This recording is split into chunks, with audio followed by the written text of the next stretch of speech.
gbogbo nǹkan tí mo fi jẹ́ obìnrin ni mo máa fi bá ẹ jà. Ìyàwó ti ṣaláìsí.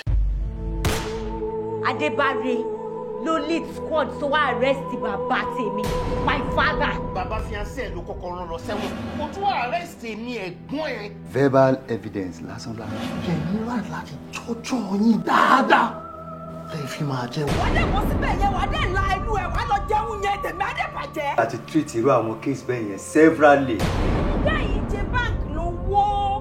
Wọ́n fẹ́ gbalé lọ́wọ́ ẹ̀gbá ọ́fíìsì gbogbo property rẹ̀. Àṣọ. O ní grief ni o máa pákó tó pa ẹni o. Adébáre ti ya wèrè o. Wọ́n fa iye ìyàwó. Start talking. Start talking about what? All I need to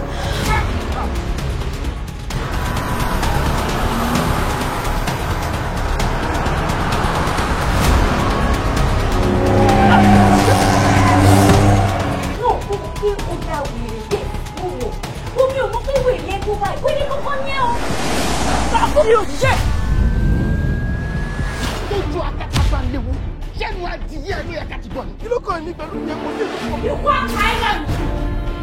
My name is Black Magic. You just decided to keep my clients here without a proof? Ta ló sọ fún pa wa? How? Bákan kan ò bá lo èyí, ẹ̀jẹ̀ ìjẹun ẹ̀ máa jọ. Àgbà àjọ tó lọ fún bàbá ẹ̀.